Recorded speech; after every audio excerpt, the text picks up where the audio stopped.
Shalom, shalom, mes bien-aimés dans le Seigneur. Shalom, shalom.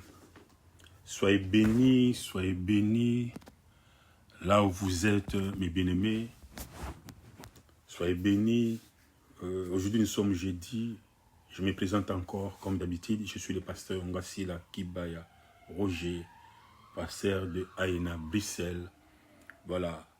Nous sommes jeudi, comme d'habitude, pour écouter la parole de Dieu, pour nous exhorter, pour écouter la grâce de Dieu, parce que comme vous le savez, la parole de Dieu est tout pour nous. La parole de Dieu, c'est notre refuge.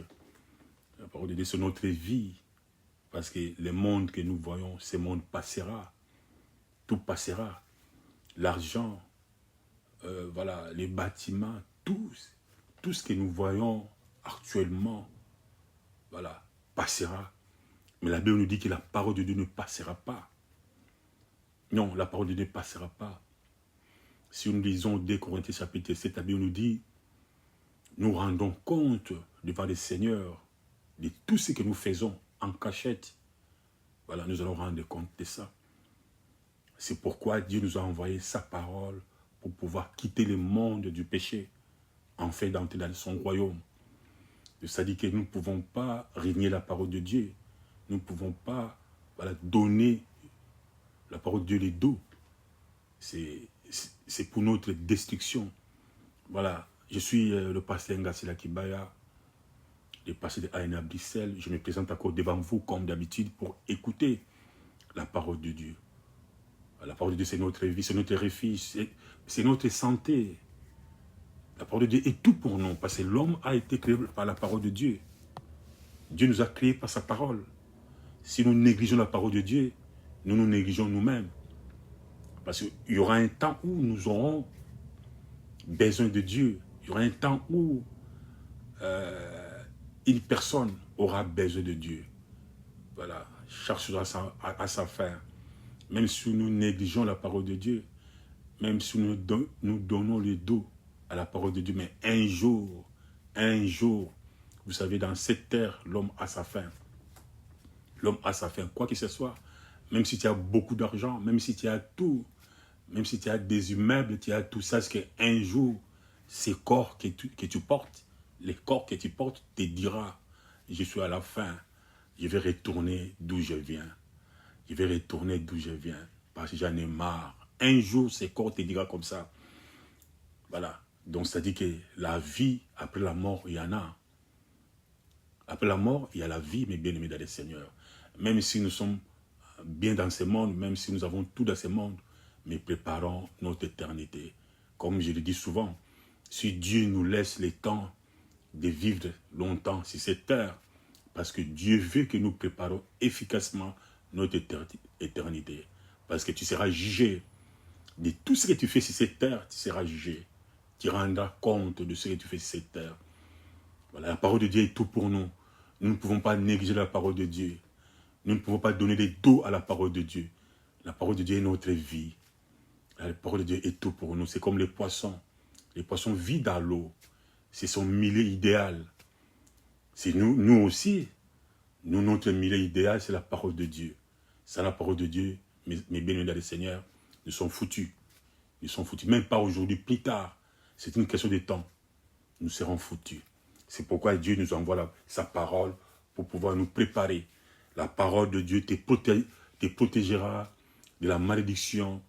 La parole de Dieu te protégera de la sorcellerie, de la maladie. Dans ce monde, vous savez, comme vous le savez, dans ce monde, nous vivons puissance contre puissance.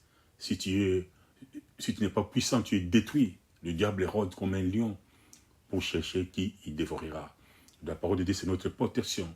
Comme Pierre avait dit au Seigneur Jésus, où irons-nous sans toi? Où irons-nous sans toi, Seigneur? En toi, il y a la parole de vie. En toi, il y a tout. Nous irons où? Donc la parole de Dieu est tout pour nous. Mais bien aimé, tu ne peux pas négliger la parole de Dieu. Tu ne peux pas. Si tu négliges la parole de Dieu, c'est pareil, ignorance. L'argent a sa fin. L'argent ne peut pas tout te donner, l'argent. Il ne peut pas tout te donner. Il y a d'autres choses, même si tu as de l'argent, tu ne trouveras pas la réponse. la solution. Mais la parole de Dieu est notre solution. Béni le Seigneur, comme je vous ai dit, nous allons prier pour écouter la parole de Dieu. Merci Seigneur pour ta grâce et pour ta bonté. Merci Jésus. Nous sommes jeudi Seigneur, nous voulons écouter ta parole. Nous avons besoin de ta présence Seigneur. Parle-nous. Cher Saint-Esprit, prends contrôle de cet instant. Prends contrôle de nos pensées. Prends contrôle de nos paroles. Ce que nous allons faire sortir maintenant et qui puisse donner la vie, ça puisse donner la vie, Seigneur, à tes âmes, à tes enfants. Merci, Seigneur, pour cet instant. Au nom de Jésus, Amen. Soyez bénis, mes bien-aimés. Aujourd'hui, nous allons parler de la miséricorde de Dieu. Nous allons parler de la miséricorde de Dieu. Voilà, par la grâce de Dieu, nous allons voir comment le Saint-Esprit du Seigneur, le Saint-Esprit de Dieu va nous orienter sur ce sujet. Mais bien aimés dans le Seigneur, vous savez que la miséricorde comporte 3 phases. La miséricorde de Dieu, ou bien en d'autres termes, nous pouvons dire la grâce de Dieu. Dieu a versé sa grâce pour toi et pour moi. Parce que nous sommes nés dans le péché. Nous sommes grandis dans le péché. Nous vivons dans le péché. Et tant que peur, et tant que Dieu, voilà, nous a envoyé sa grâce. Il nous envoie sa miséricorde pour quitter ce monde du péché, pour quitter ce monde de la malédiction, afin que nous vivons dans sa parole, afin que nous héritons son royaume. Donc il faut savoir que mes bien-aimés dans le Seigneur, la miséricorde de Dieu comporte 3 phases. Comporte 3 phases. Alors, mes bien-aimés dans le Seigneur, il faut savoir que chacun a un temps fixé pour répondre à la miséricorde de Dieu. De chaque personne, chaque enfant de Dieu a un temps fixé, a un temps donné. Dieu a planifié dans son temps. Parce que vous savez, Dieu travaille avec les temps. Dieu est Dieu. Dieu est très bien organisé. Il travaille avec les temps. Alors chaque personne a son temps fixé pour répondre à la miséricorde du Seigneur. Chaque personne. Mes bien-aimés, quand ton temps est là, Dieu va envoyer sa miséricorde, sa grâce, et que tu puisses bénéficier de cette grâce.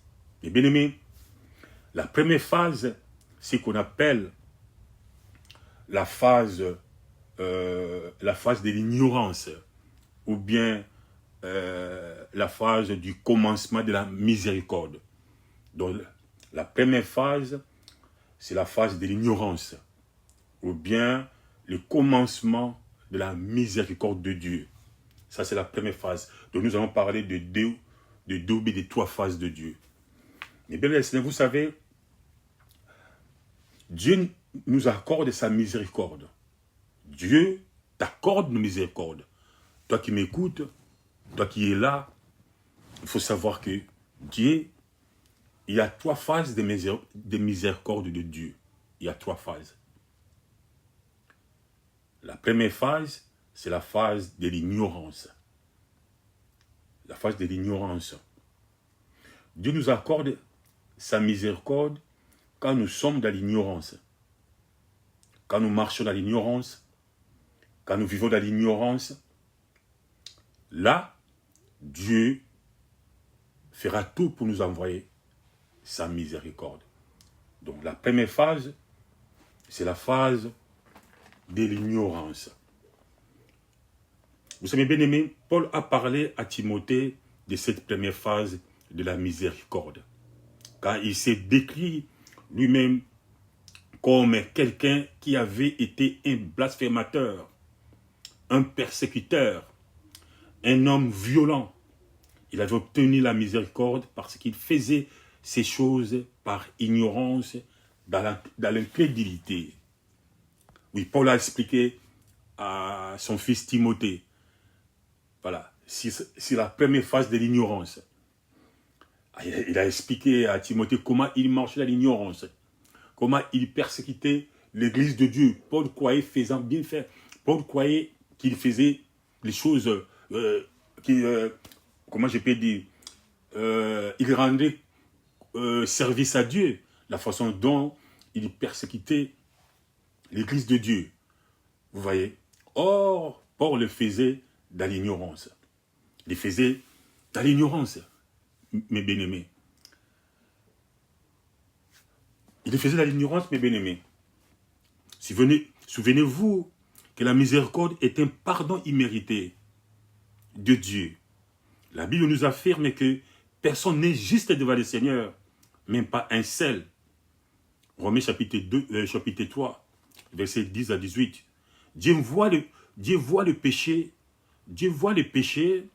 de l'homme et de la manière dont sa création lutte avec sa nature charnelle.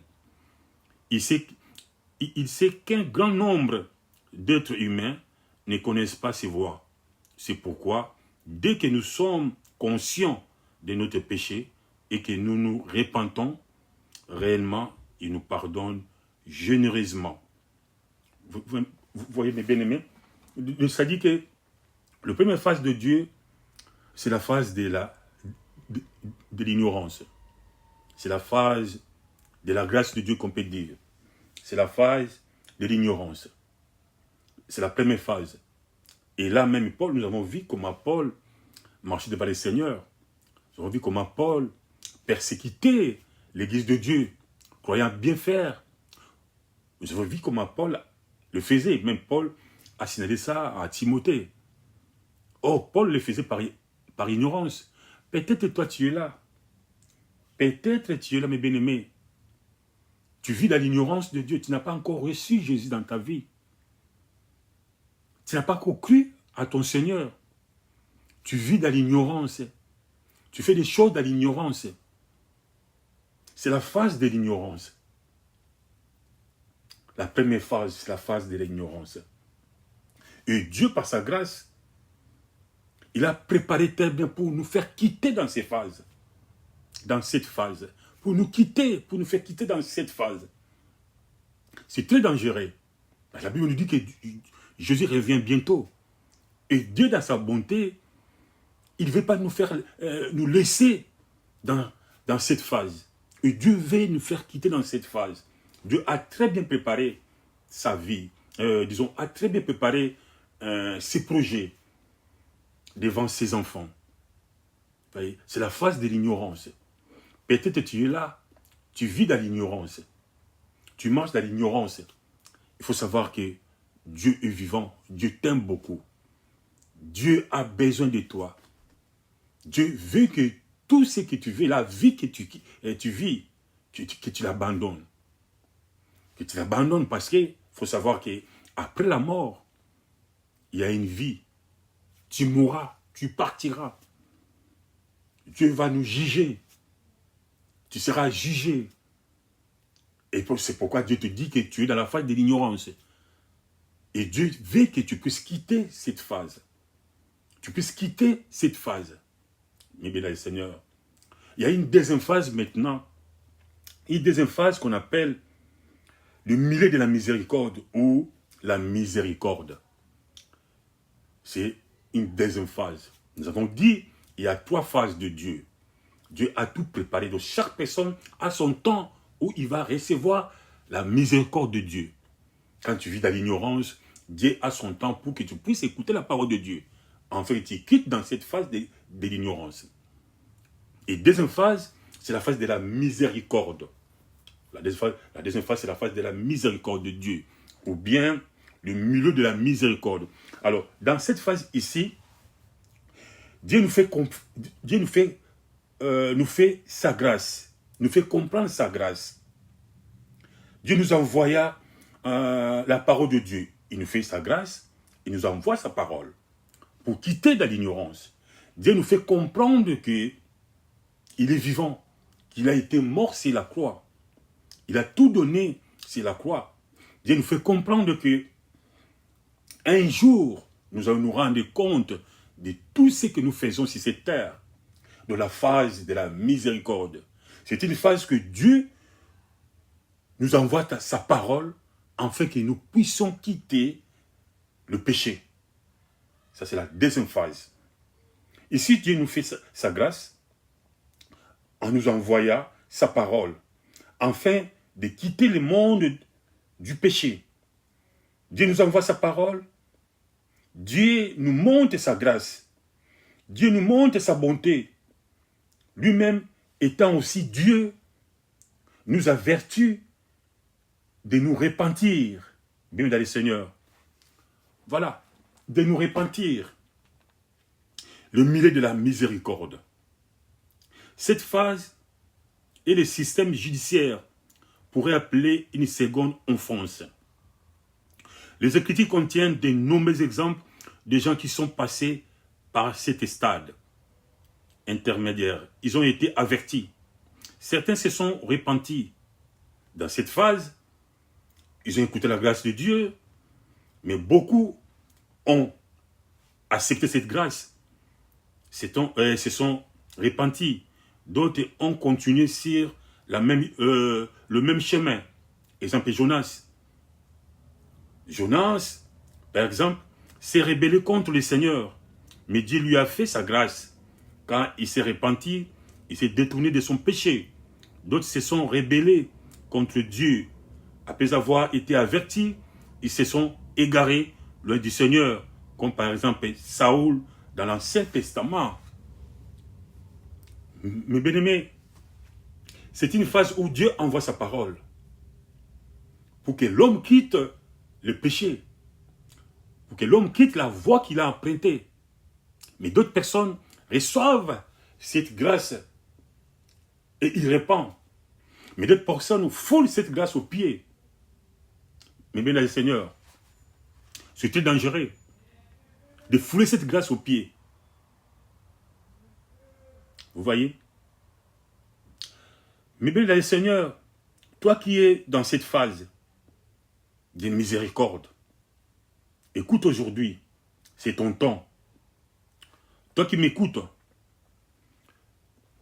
peut-être tu es dans la phase où Dieu veut que tu quittes la première phase de l'ignorance. Où Dieu veut que tu détournes dans la phase de l'ignorance. Maintenant, il t'envoie sa parole pour que tu quittes. Parce que comme je vous ai dit tantôt, chaque personne a le temps que Dieu envoie sa miséricorde. Vous voyez? Écoute aujourd'hui, mes bien-aimés, c'est ton temps aujourd'hui, là où tu es. C'est ton jour. Voici les moments favorables. Pas demain, aujourd'hui. Tu es là. Dieu t'envoie sa miséricorde, sa miséricorde. Sa miséricorde, rien que sa parole. Dieu t'envoie sa parole. Ne ratez pas cette occasion, mes bien-aimés. Ne ratez pas cette occasion. Parce que comme je le dis souvent, demain ne t'appartient pas. Demain, tout peut arriver. Tu es au deuxième phase de Dieu. Tu étais dans l'ignorance. Tu vivais dans l'ignorance. Tu marchais dans l'ignorance comme Paul, comme Saoul. Il croyait faisant du bien au Seigneur. Or, Saoul persécutait l'Église de Dieu. En persécutant l'Église de Dieu, Saoul persécutait lui-même Dieu. Et quand Dieu l'a envoyé sa parole, Saoul a saisi la parole de Dieu. Et maintenant, toi aussi, tu vivais dans l'ignorance de Dieu. Disons, dans l'ignorance de ce monde. Tu vis dans le péché. Tu vis dans le mal, les jours au jour. Mais sache que Dieu a besoin de toi. Sache que un jour, Dieu t'appellera en jugement. Sache que tu vas rendre compte de tout ce que tu fais. Sache que la mort t'attend. Même si Dieu tarde à venir, mais la mort ne signale pas. C'est pourquoi Dieu aujourd'hui t'envoie sa parole. T'envoie sa miséricorde. Dieu aujourd'hui t'envoie sa grâce. Dieu t'envoie sa grâce aujourd'hui. Répands-toi. Répands-toi, mes bien-aimés. Il a été mort pour toi. Il a été mort pour toi. Il a tout payé pour toi, mes bien-aimés. Quel que soit ton état, il te dit aujourd'hui, viens à lui. Viens à lui, il pardonnera tes péchés. Ne ratez pas cette occasion. Et en plus, mes bien-aimés, ne regarde pas tes péchés. Ne regarde pas ça. Dieu qui pardonne tout. Demain ne t'appartient pas.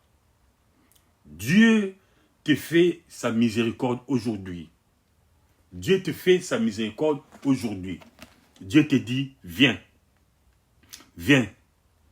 Viens à lui, mes bien-aimés. Viens à lui. Tu es dans quelle étape? Toi qui me suis. Toi qui écoutes la parole maintenant. Tu es dans quelle étape? Tu es dans l'étape de l'ignorance? Ou bien dans l'étape de dans la phase de miséricorde? Et si tu es dans la phase de miséricorde, mes bien-aimés, reçois cette grâce. Reçois cette grâce, quitte là où tu es dans l'ignorance. Quitte là où tu es dans les péchés. Quitte là où tu es dans les mal. Parce que tu n'auras rien de spécial dans cette phase. Mais viens à Dieu. Il a un projet pour toi. Il veut faire des grandes choses dans ta vie. Il connaît tes problèmes, tes soucis, ta situation. Il connaît ça très bien. Il veut que tu viennes à lui. Il veut que tu viennes à lui. Et tu trouveras la solution. Parce qu'il a dit, venez à moi, vous tous qui êtes chargés. Et moi, Dieu, je vais vous donner du repos. Viens à lui. Viens à lui, mes bien-aimés. Alors, troisième phase, on appelle la phase de la fin de la miséricorde. La phase de la fin de la miséricorde. Moi, je voulais vous poser la question, mes bien-aimés, là où vous êtes. Tu es dans quelle phase? Là où tu es assis, tu es dans quelle phase? Tu es dans quelle phase? Peut-être que tu es dans la deuxième phase. La phase de la miséricorde de Dieu. Pardon. La phase de la grâce de Dieu. Est-ce que cette grâce, tu la tiens et tu l'as reçue? Tu la gardes, mes bien-aimés. Tu la gardes, cette grâce. Cette miséricorde, tu la gardes. Parce que nous serons jugés de tout ce que nous entendons, de tout ce que nous écoutons, à ce qui concerne la parole de Dieu. Nous serons jugés. Nous serons jugés, mes bien-aimés. Tu es dans quelle grâce, dans quelle phase? Tu es dans quelle phase? Et maintenant, nous allons parler de la phase, la dernière phase, la phase de la miséricorde. Alors ici, dans cette phase, je peux dire dans cette phase, je peux dire la fin de la miséricorde. Donc la fin de la miséricorde, c'est la troisième phase. C'est comme, on peut dire, si vous êtes dans cette phase, donc vous êtes totalement égaré. Vous êtes totalement égaré. C'est comme si vous crassiez au visage de Dieu. Vous vous manquez de la miséricorde. Les contemporains de Noé ont été ainsi. Dieu avait averti le peuple rebelle par Noé. Dieu les a avertis, les contemporains de Noé. Noé a dit à Dieu, fais un bateau.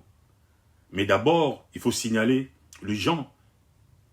Mais les contemporains de Noé ont foulé cette grâce aux pieds. Ils ont foulé. Ils ont manqué de Noé. Or, Noé les a mis en garde. Noé a dit le déluge. Noé les a signalés. Le déluge a marqué la fin de la miséricorde divine. Parce qu'ils ont foulé la grâce de Dieu aux pieds. Ils ont foulé la grâce de Dieu aux pieds. Vous savez, c'est la miséricorde de Dieu qui se déverse sur un pays, qui la mérite pas. Faites en sorte que de ne pas être dans la troisième phase. Quand la saison s'achèvera, ça sera très difficile. Mais bien le Seigneur. C'est une phase de miséricorde de Dieu. C'est une phase qu'on peut dire de l'incrédulité. C'est-à-dire que la grâce de Dieu est venue aux deuxième phase, mais tu n'as pas écouté. Dieu t'a fait comprendre que tu dois quitter la première phase, tu dois recevoir sa parole. Mais tu n'as pas obéi. Quand tu n'as pas obéi, c'est-à-dire que tu deviens incrédule. Tu deviens incrédule. Donc l'incrédulité, ce sont des gens qui ont foulé la parole de Dieu aux pieds. Les gens qui ne croient pas au Seigneur. Les gens qui ne croient pas au Seigneur.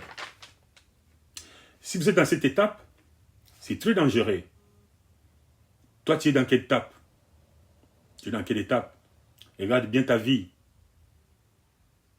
Mais je peux te dire, notre Dieu est un Père. Il est ton Père. Il te dit aujourd'hui, tu peux toujours venir à lui.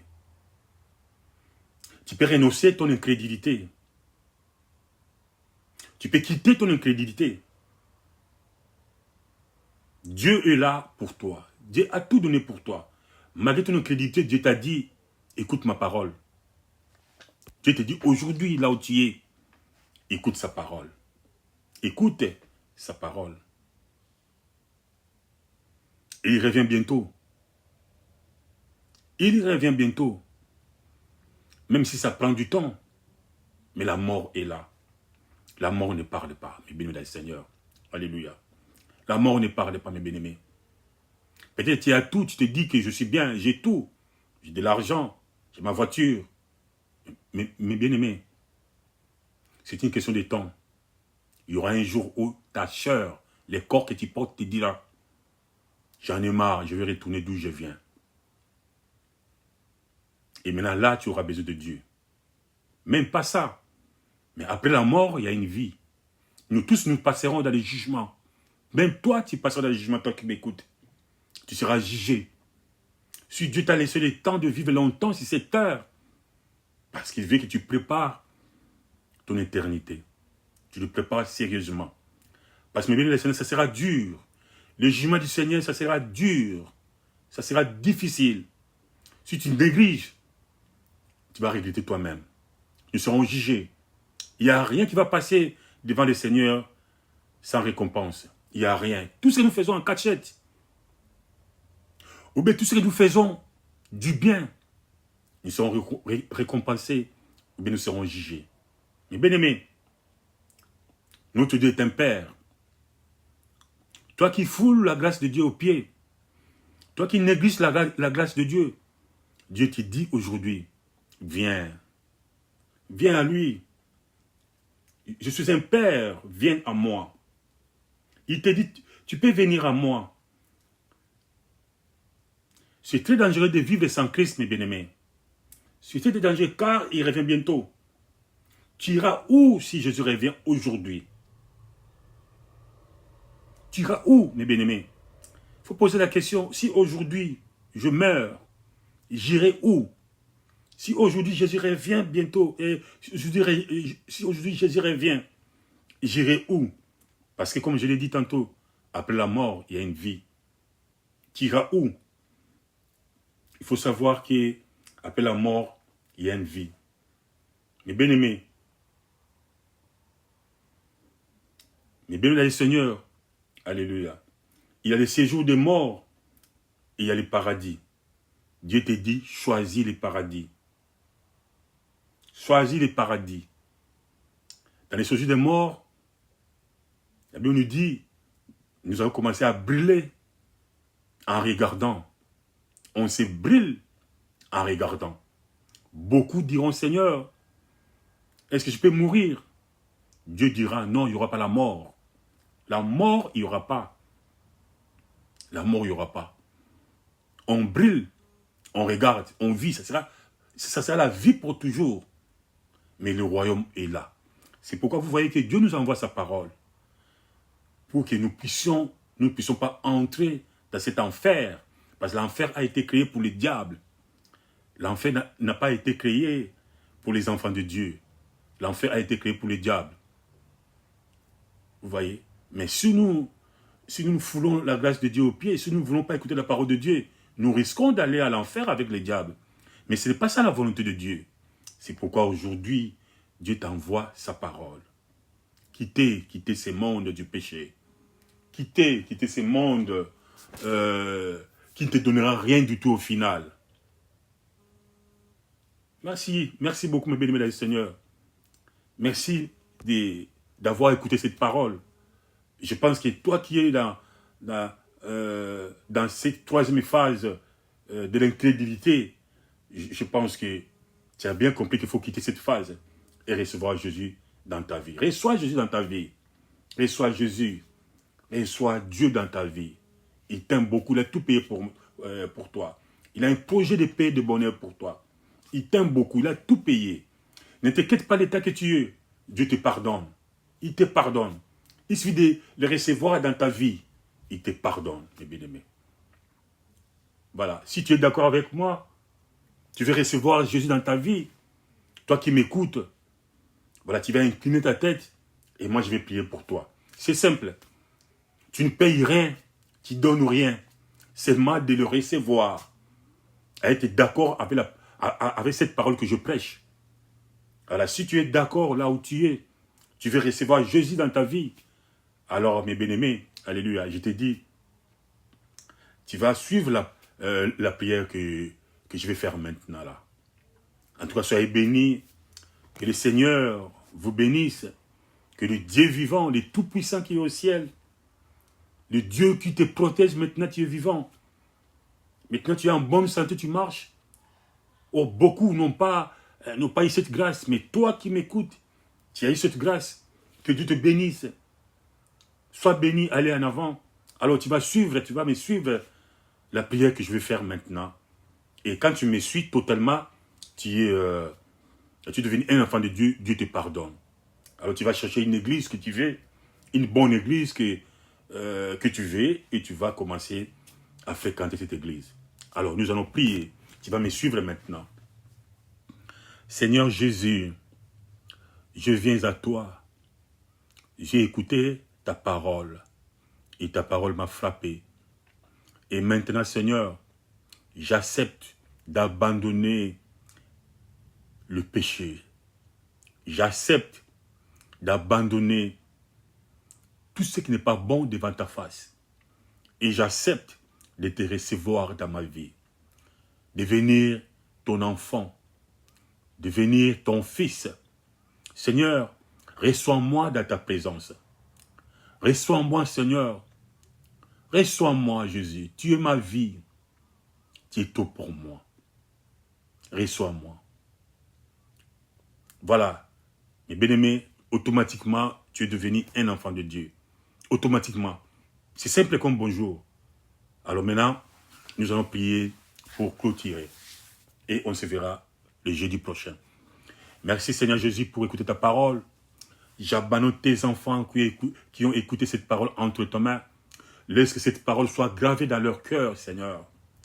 Et donne-leur la facilité, la capacité de marcher dans l'obéissance de ta parole, de garder cette grâce, de garder cette miséricorde, Seigneur. J'abandonne tes enfants entre tes mains. Seigneur, ceux qui sont malades, tu es Dieu. Et tu as dit, par tes maîtrisires, nous avons été guéris de nos maladies. Guéris ceux qui sont malades maintenant.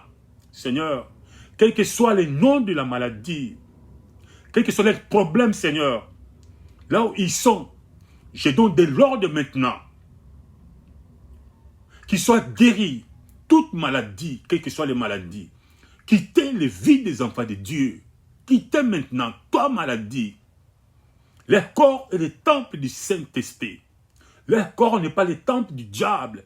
Toi, démon de maladie, toi, esprit de maladie, je t'ordonne maintenant de libérer les corps des âmes de Dieu. De libérer les corps des enfants de Dieu. Maintenant, je t'ordonne de libérer les corps. Au nom de Jésus, quittez et sortez. Allez loin de les arides. Seigneur, maintenant j'appelle la guérison divine entre dans les vies de tes enfants. Maintenant. Et tu vas mon changement maintenant dans leur vie. Va mon changement maintenant dans leur vie. Va vivre les changements au nom de Jésus. Ceux qui ont des problèmes à dormir, Seigneur, maintenant là, s'ils m'écoutent, au nom de Jésus, qui dort dans la paix, qui dort dans la joie maintenant, au nom de Jésus. Merci Seigneur pour guérir les malades. Merci Seigneur pour nous la solution. Merci pour le nouveau converti. Sois loué, sois adoré, parce que tu es Dieu Seigneur, ni ne semblable à toi. Qui est comme toi Seigneur? Personne. Tu es au-dessus de tout. Si nous vivons grâce à toi Seigneur. Soyez bénis Seigneur, soyez bénis, soyez bénis. Et garde tes enfants, garde-nous Seigneur, tiens-nous à la main. La Bible nous dit, même si l'homme protège, mais Seigneur, il protège en vain. Mais si toi tu protèges, si toi tu gardes, personne ne peut ravir. Garde tes enfants qui écoutent cette parole. Car Seigneur, les nouveaux convertis, Seigneur, Yamba Bango, reçois-le, Seigneur, dans ta présence, les nouveaux convertis, Seigneur. Par les noms puissants de Jésus. Amen. Amen. Amen, mes bien-aimés. Soyez bénis. Soyez bénis. On se verra les jeudis prochains. Allez, ciao.